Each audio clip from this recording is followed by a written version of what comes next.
Are you making that consideration, Want, to participate? Sure. Okay. That's why I'm here, Bhante. Okay. Very good. I enjoy your company. Okay. Very good.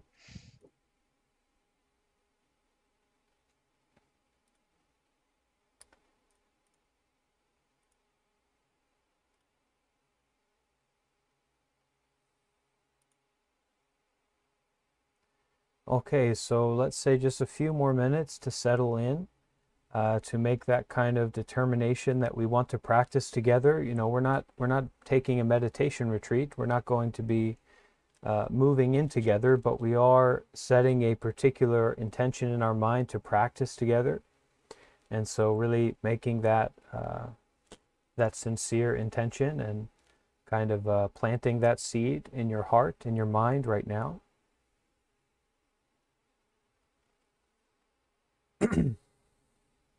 And someone asking me on another platform that's just seeing me, going to be joining in with us. Um, hey Monk, how's your day? Why did you move from Italy? Where are you now? I was out of town. I missed it. Uh, my monastery, my temple is on the path, this moment to moment life. And so I'm still living my moment to moment life. I am here in the moment, and we are gathering together to practice some meditation. And hello to Valerie and uh, and May. How are you both doing? May and Valerie. I'm good. Thank you for Oh, asking. there's May, but then there's Mae, May E, that Oh, also just sorry. joined. But I'm good to Okay. hear. I'm good to hear you're okay.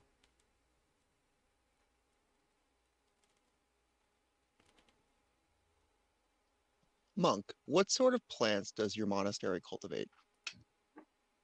Well, we cultivate the plants of sincerity, compassion, stability, and those are the plants that this monastery cultivates. And generosity as well.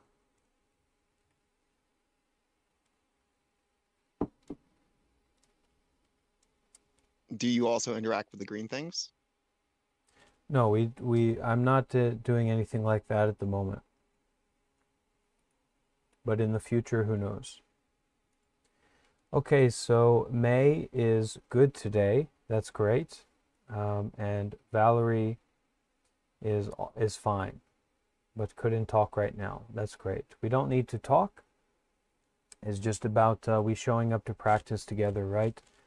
And we'll listen to a short reading. We'll do our meditation.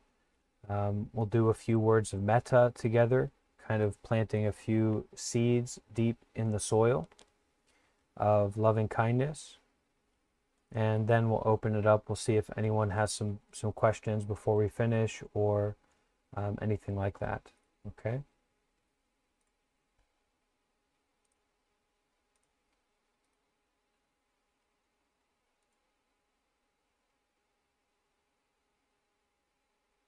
But I have a question also about mosquitoes because it really interested me the fact that you like kind of accept the mosquito because in my country mosquitoes are only like an inconvenience. Like if they bite me, it only causes me to itch in the spot that they bite me. So I always thought them as pests because they cause me suffering. So, because this place where they bite their itch, so I always were very like hostile to mosquitoes.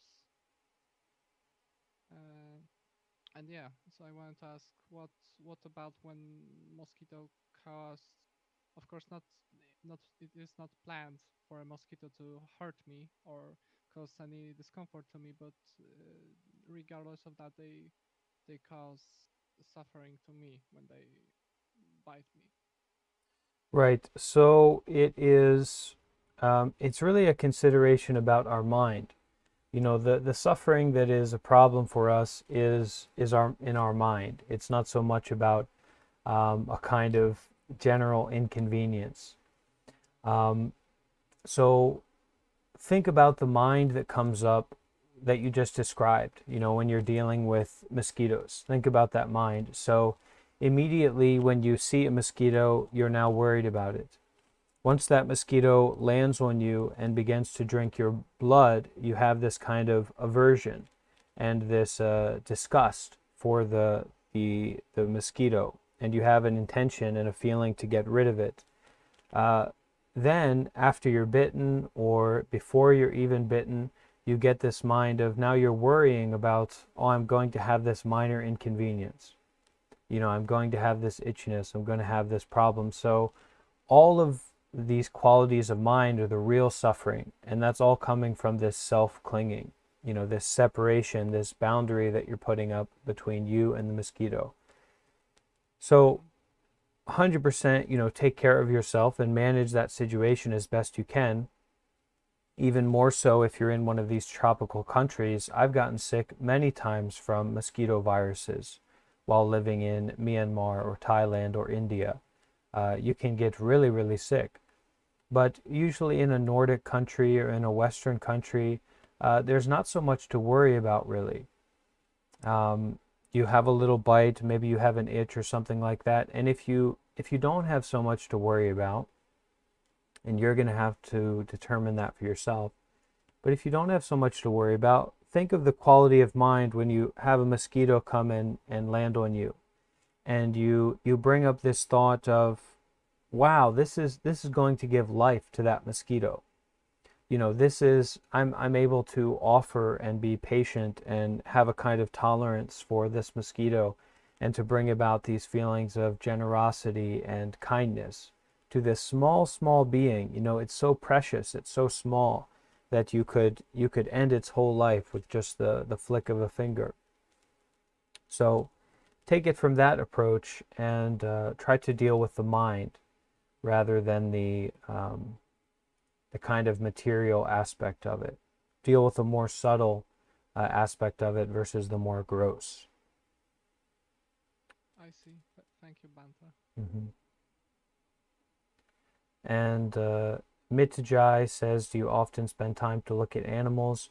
Sure, animals can be very healing and wonderful, especially very sweet, soft animals. Certainly, you can feed yourself. We're always feeding ourselves by what we consume, by what we take in through the sense doors, right?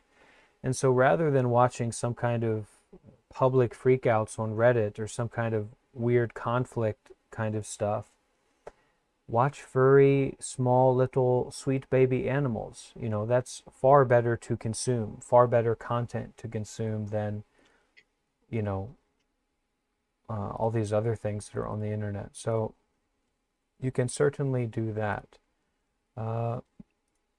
So let's get ready to get started with we'll start with a short reading, and then we'll get into a meditation.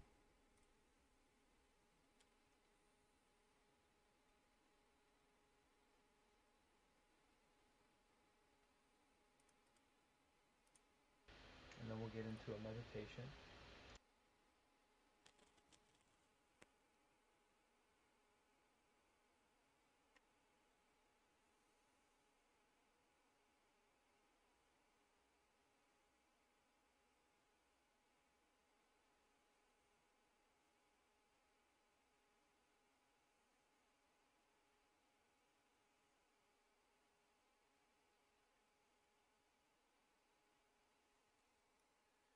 Okay, so anyone who is hoping to join for the group meditation, who's watching on Reddit, please click the YouTube link. You'll have a much better quality stream, and you'll be able to kind of join in more intimately through YouTube. Hello there to the people who are watching on YouTube, and of course our big group here in the Discord. Especially Alexander and Charity, just in time. Okay, so getting started right now. Take a moment to adjust your posture, make sure you're comfortable, and we're going to begin with actually it's from the same book that we read from maybe yesterday or the day before. It must have been the day before yesterday, where we read some of these Zen stories. And we're just going to read one of these about studying mind to kind of set up our practice today. And then we will go into meditation together.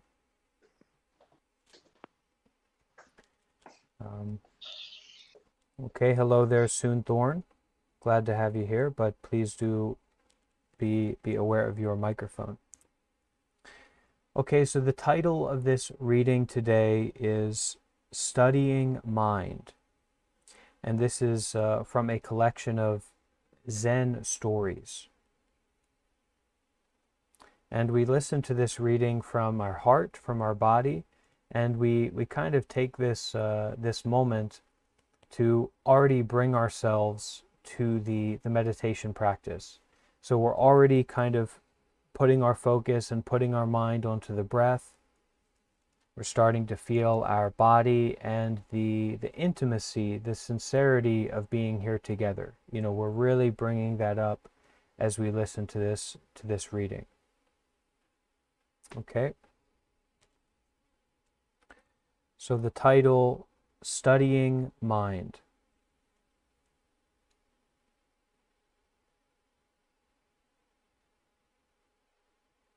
Mind studies was a lay self-improvement movement influenced by Zen. One day, a follower of mind studies came to a Zen master, Shosan, to ask about the essentials of Buddhism. The Zen master said, okay, so just to set this up, to make it quite clear, this is mind studies. Okay, a tradition of studying the mind that came up in this ancient Japan, and a secular movement of studying the mind. And so one of these people in this mind studies group, this mind studies movement, they came up to a Zen master to ask about the essentials of Buddhism. The Zen master said, Buddhism is not a matter of using your discursive intellect to govern your body. It is a matter of using the moment of the immediate present purely, not wasting it, without thinking about past or future. So a clear question here, I'll just reiterate it. The Zen master said, when someone asked about the essentials of Buddhism, the Zen master said,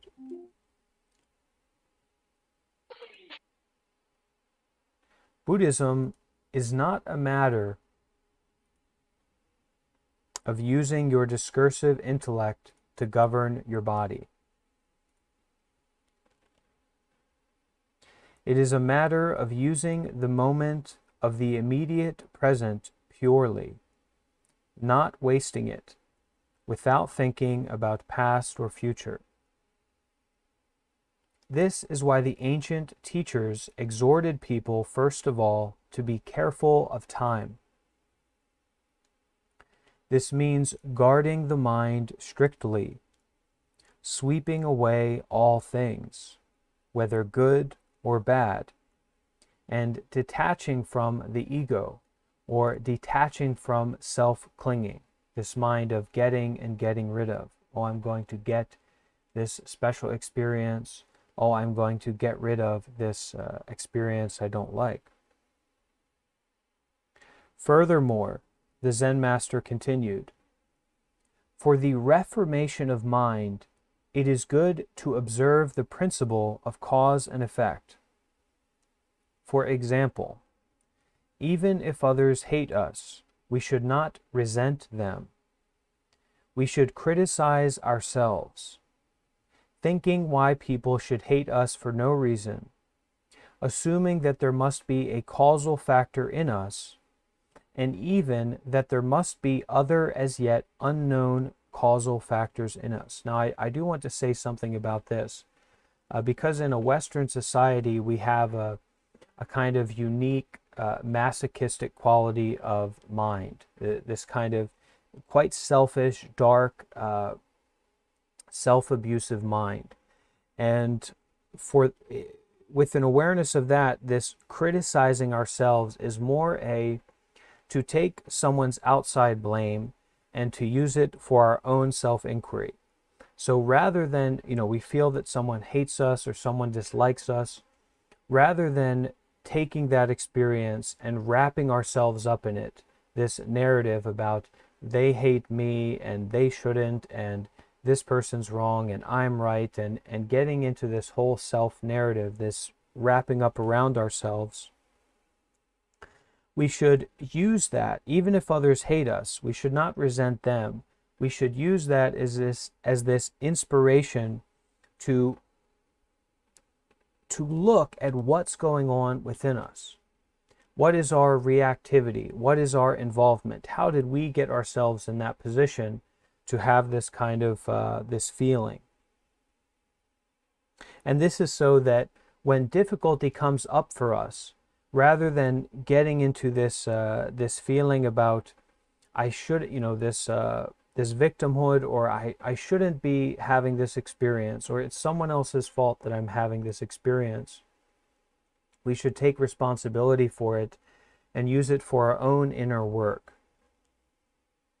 We should take these situations where people blame us or hate us or don't like us to examine cause and effect, and not to examine cause and effect in terms of a story or in terms of right and wrong or in terms of what should be or what shouldn't be, but to examine cause and effect in our moment-to-moment direct human experience. Cause and effect in our mind, cause and effect in our body, moment to moment. Really taking responsibility for the whole of our life and our reactions to life, rather than any kind of blame for outside things. So when difficult situations come up for us, rather than getting involved in the outside blame or the outside ideas that bring that up, we take it as this inspiration to look inward and to look at our own reactivity, our own practice or lack of practice of taking care of ourselves. That's putting us in this situation of maybe being in a place where it's not a good idea for us to be, or emboldening and deepening our own taking responsibility so that we can be in those spaces, dealing with those people who have those negative attitudes, and rather than getting caught up in their false perception or their negativity towards us, we put ourselves in a position to really educate them and to be unaffected by those outside situations. And that starts by taking adversity as an opportunity to be introspective and to try and learn, well, how do I take care of this situation for me, rather than the external reactions to it, or the external people bringing those reactions. So very clearly, it's when we experience blame or shame or ridicule from someone else, rather than getting caught up in that person's blame and shame and ridicule, so that we blame or shame them, we just try to understand the cause and effect within ourselves, and then by extension the cause and effect within that person that brought up that situation. So in that place, we're not the victim, but we're taking responsibility as best that we can.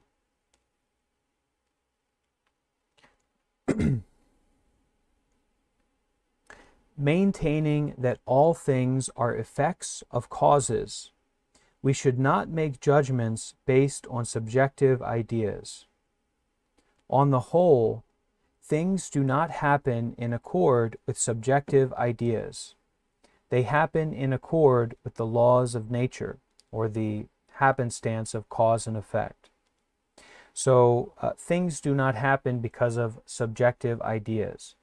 Things happen, phenomena arise according to limitlessly intimate and subtle cause and effect that is not dependent upon subjective ideas. So keeping that in mind, maintaining that all things are effects of causes, We should not make judgments based on subjective ideas. On the whole, things do not happen in accord with subjective ideas. They happen in accord with the laws of nature. If you maintain awareness of this, your mind will become very clear.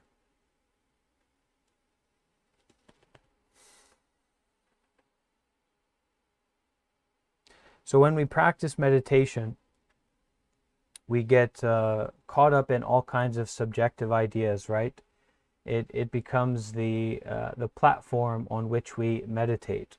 All of these subjective ideas, judgments, discernments. I want to have this certain kind of meditation. I want to get rid of this certain aspect of myself. Or I feel this way, I shouldn't. Or I want to feel that way. We are sitting oftentimes in our meditation on this platform of subjective ideas. But rather than that, rather than criticizing our practice or thinking about how it somehow could be better or how it somehow could be perfect, all these subjective ideas, perceptions, discernments, all of this, rather than all that, maintaining that all things are effects of causes, so cause and effect happening moment to moment, right? Maintaining that cause and effect is happening moment to moment. We should not make judgments based on subjective ideas. So even though subjective ideas come up, even though we have these thoughts and these judgments, etc., we don't make judgments based on them. We go back to the method. So here we're putting ourselves in meditation, we are putting ourselves in a position of noticing, of being aware of, rather than making judgments based on subjective ideas. So breathing, maintaining awareness that the laws of nature, the laws of how all this works, as gross as you want, in terms of, and it's also kind of gross, but as gross as you want with money and power and me and you and separateness and racism and all of this gross stuff. Understanding that all of it happens according to cause and effect. All aspects of our mind and our experience are happening according to cause and effect, not according to subjective ideas, not according to our quick-minded judgments of I want this and I don't want that.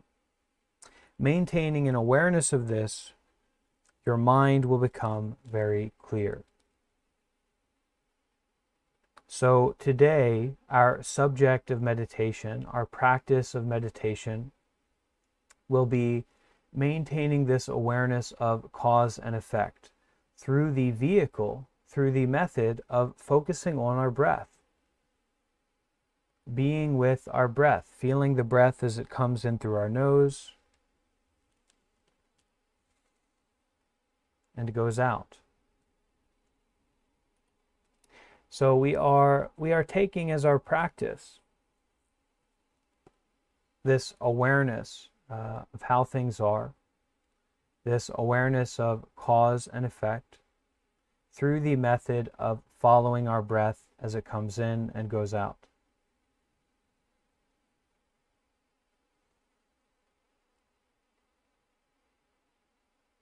Now, as we take as our primary method, as our way of living, as our $100 a moment, $100 a moment job, so we're doing this moment-to-moment practice. As we are doing that, we're going to come up with subjective ideas. We're going to come up with all kinds of thoughts and phrases and, well, it should be this way, it should be that way, I've got to deal with this, I've got to deal with that. All kinds of thoughts and things are going to come up, these subjective ideas. But rather than getting caught up in them or saying, oh, that's a right idea, I need to stop meditating or I need to give up or I need to go back to distracting myself.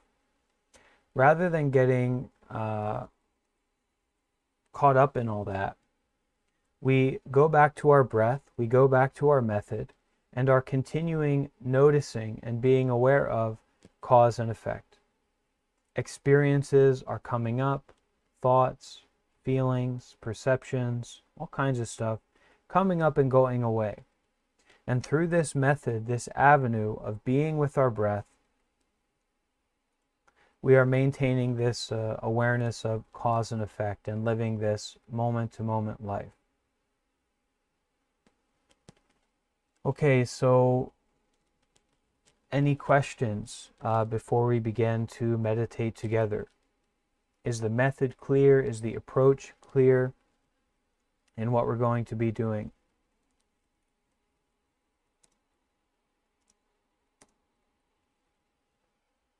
Any questions here on the Discord? The method is clear. I just have a question. What yes, what should I do when those thoughts occur? When I have this thought about, oh, this should be this way or that way, or I'm not doing something enough. Right. So when those thoughts occur, and they most assuredly will, the practice, the approach is to rely on the method. That's what we're kind of exercising with here. It's as simple as that. And so sometimes we will have thoughts, we'll have an experience that is just perpetuating. It's not, it doesn't go away, at least not in the way that we are aware of it. So during that time, the practice is simply to rely on the method. And so even though you're experiencing those subjective ideas and thoughts, or maybe a pain or something, rather than relying on that, you rely on the method. You come back to that approach, that sincerity, that moment-to-moment heart, that moment-to-moment embodiment. I understand. Thank you. And not a perfect, we're not going to have any perfect meditation here today. That's not how it's going to be. But we practice sincerely and with heart, and that's the practice, to apply the method in that way.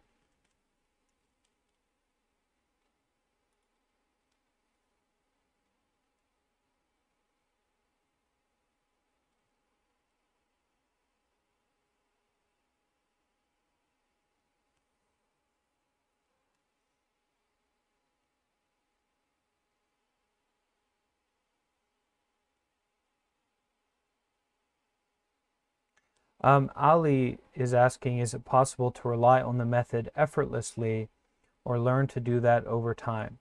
Yes, and it's what we're learning to do with our practice. We're learning to rely effortlessly on our moment-to-moment life, on our heart, on our sincerity, naturally and effortlessly. But at the beginning especially, we're bringing together that sincerity, that intention, and also that compassion, and a method, a direct approach, a simple approach. And so that's what we'll be working with here. And bringing ourselves to this moment-to-moment life, that's a big part of this practice, is really finding this joy and this this quality of a moment-to-moment life that is interesting and big and beautiful. We're looking and we're finding in there through the method to bring us back to notice, to be aware of the body, of all the experiences that are coming up.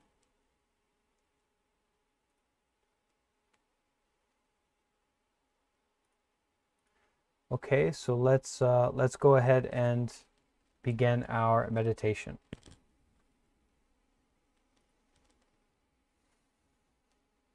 Firstly, we start by making sure that you're comfortable. Find a comfortable, stable position for your body.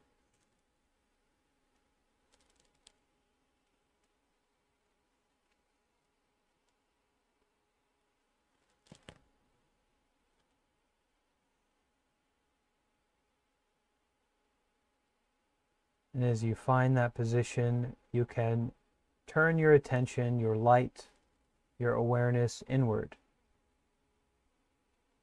Turning your attention inward using the breath.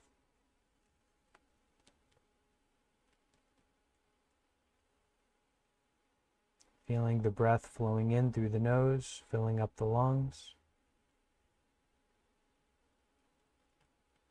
and going out.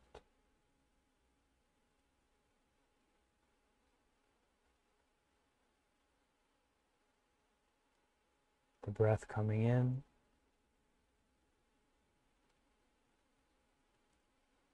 and going out.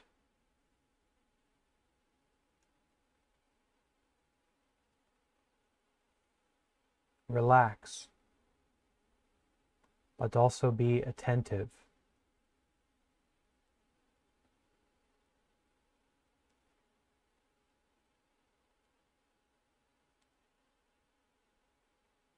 Practice without effort, but also intentionally.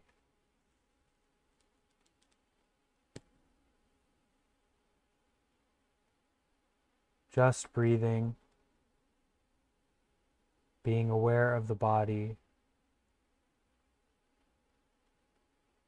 noticing all kinds of different experiences, all kinds of phenomena, but not relying on any of them.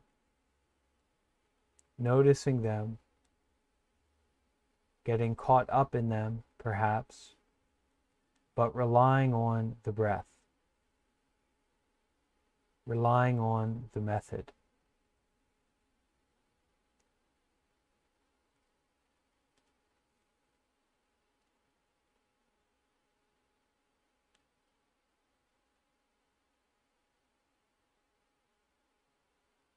Seated comfortably,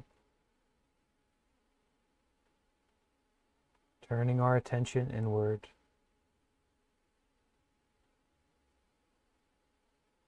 focusing on the breath as it comes in and goes out.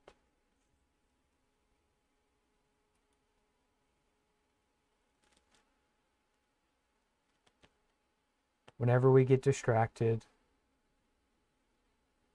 whenever we get caught up in thinking, returning back to the breath, returning back to the method.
letting your body be the way that it is,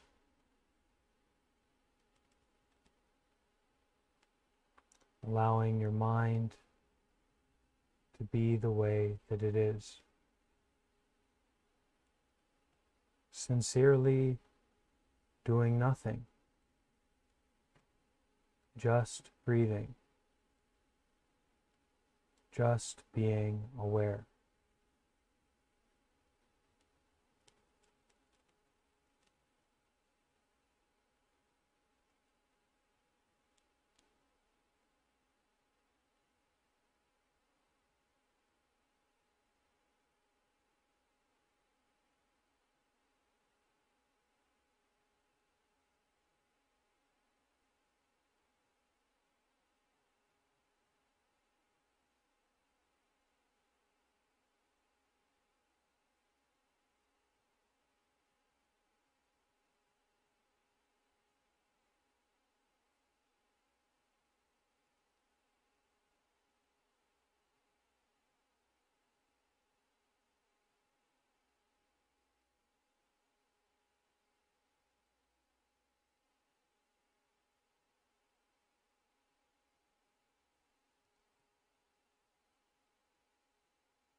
Not get carried away by the thoughts of mind.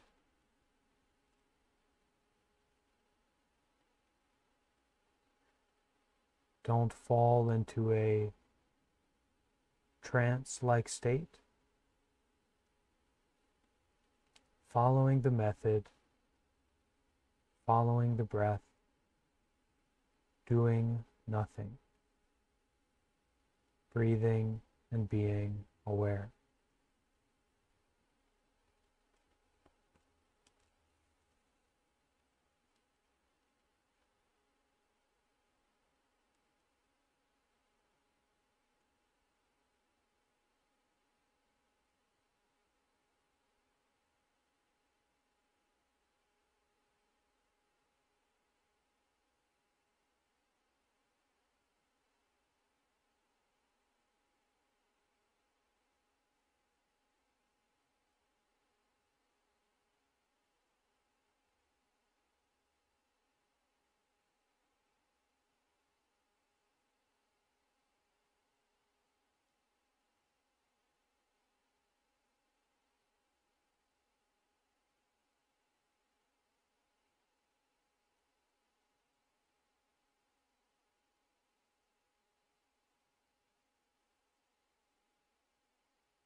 breathing in a way where you are intimate, present, really connecting with yourself, connecting with your body and mind, your whole life, right here and now. Meditation as this time and this process of connecting deeply, sincerely.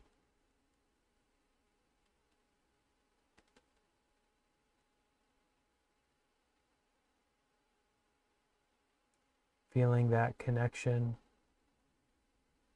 with your heart.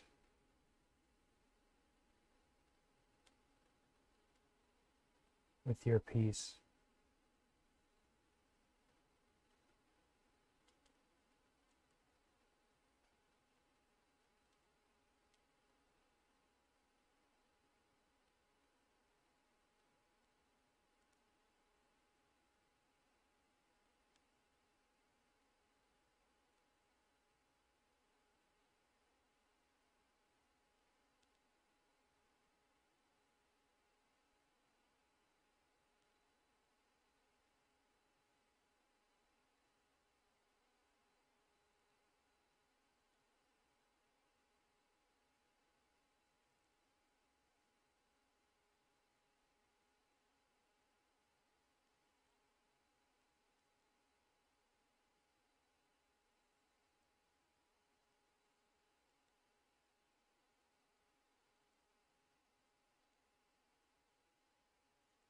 There's no shyness, no friction, giving all of our intimate, wholehearted consideration to our body and mind right now.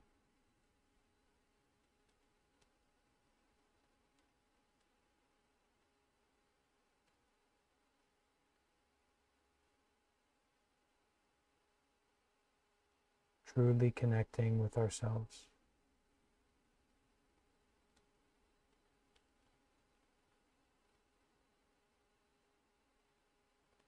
Through this avenue, this method of the breath.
When we feel that sleepiness or friction or frustration,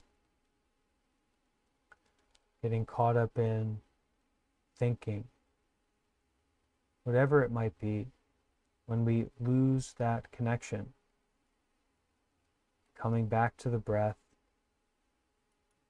coming back to the method, and continuing to connect.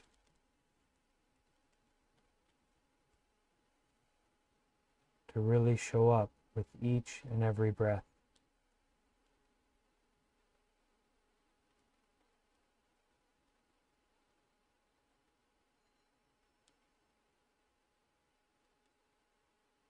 Not some idea about ourselves or our life, but our real life,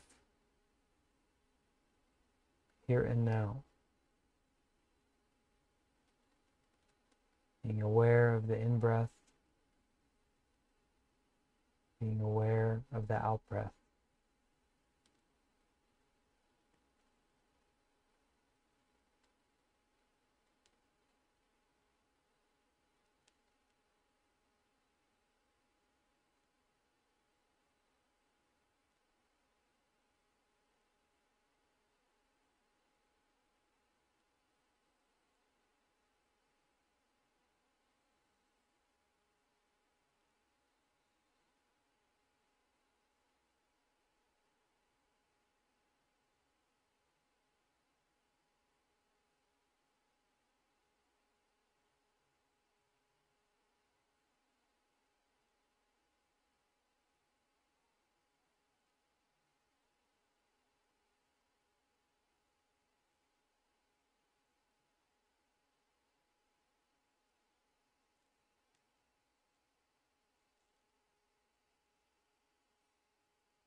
So keeping this meditative mind, this heart mind, this moment by moment mind,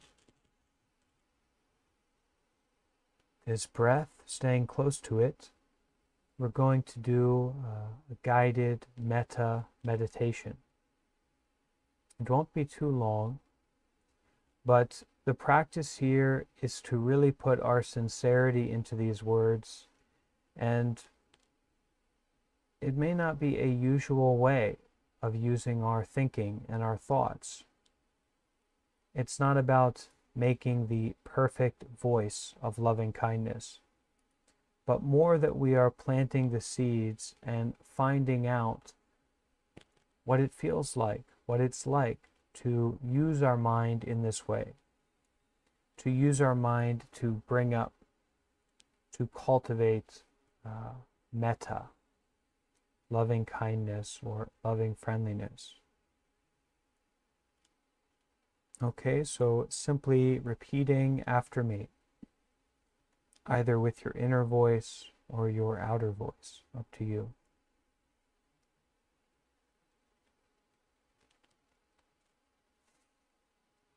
And also staying with the breath, feeling the space in between the words, feeling the energy of metta.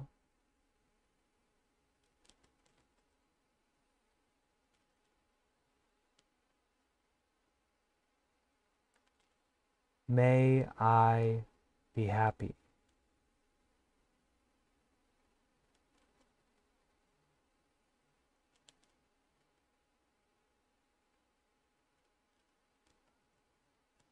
May I be safe.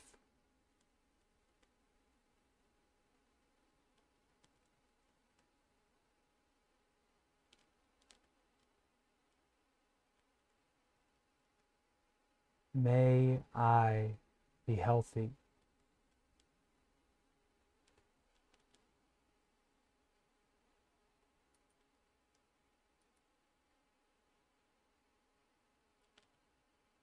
May my mind and body be at peace.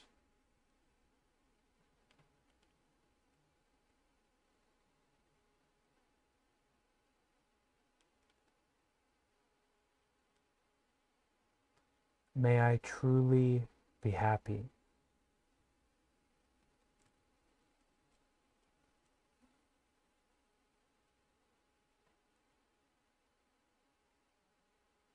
May I truly be safe.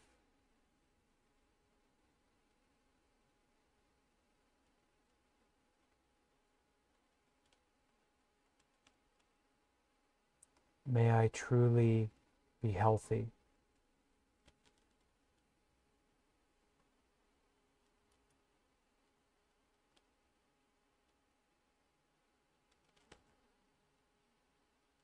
May I truly be at peace.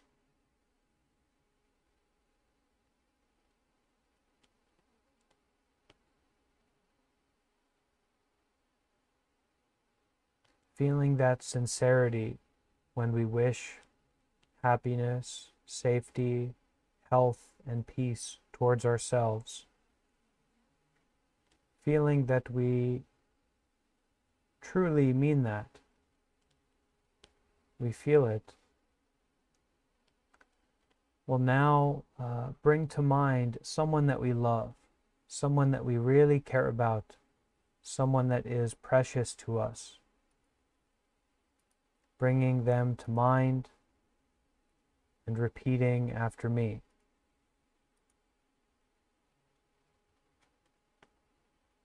May you be happy.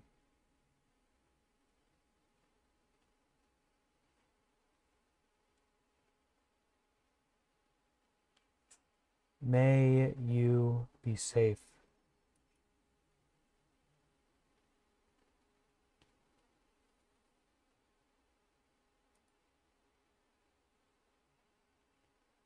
May you be healthy.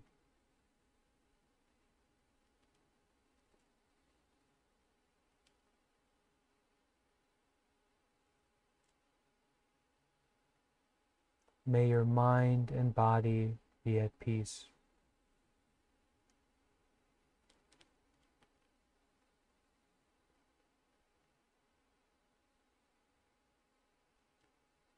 So having that someone in mind, someone that we love, having them in mind, saying to them, extending this heart, this sincerity, this energy of metta, of loving kindness, thinking of someone you love, repeating after me, may you be happy.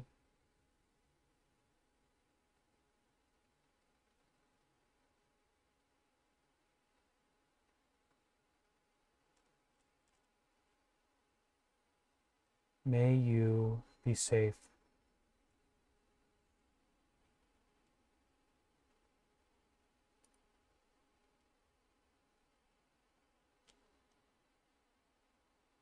May you be healthy.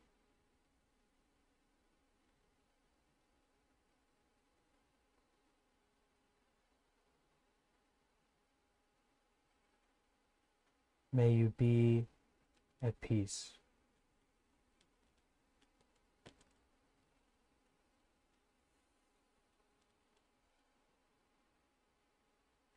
So feeling that energy of metta, of loving kindness towards ourselves, also feeling that capacity, that real ability that we have to extend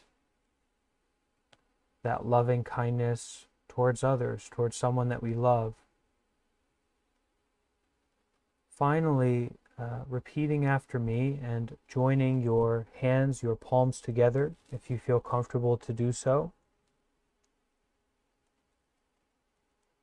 We share that consideration, that feeling of mind to spread metta to all beings. So thinking of all beings, all aspects of ourselves,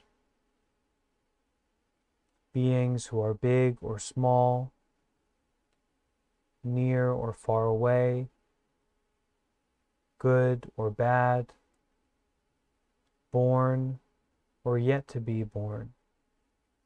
Considering all these beings, repeating after me as we spread our metta towards all.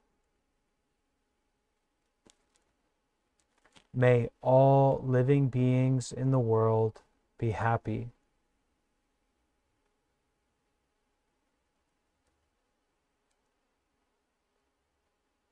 May all living beings in the world be safe.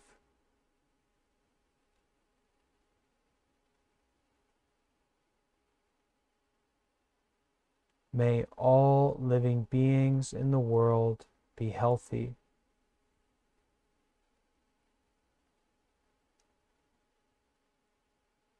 May all living beings in the world be at peace.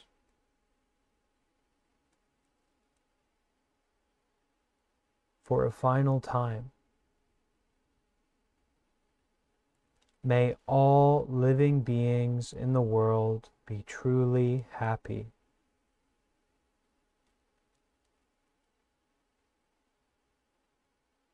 May all living beings in the world be truly safe.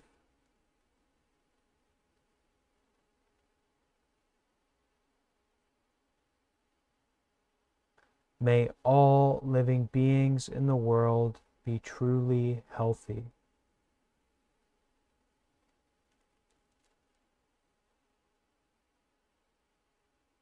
May all living beings in the world be truly and totally at peace.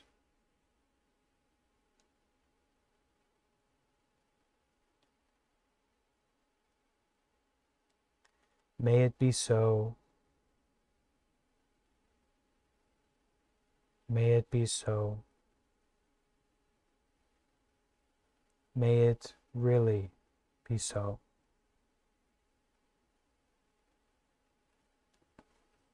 Okay, we can take a deep breath and bow to each other, bow to our practice, to our embodiment, to our sincerity. After a meditation like this, it can be quite good to kind of rub our hands together if we would like to have some heat. And then when we feel that, we can massage our face, massage our head, our eyes,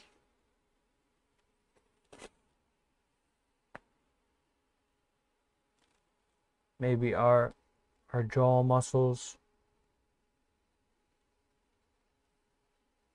can be our ears also. We can massage them.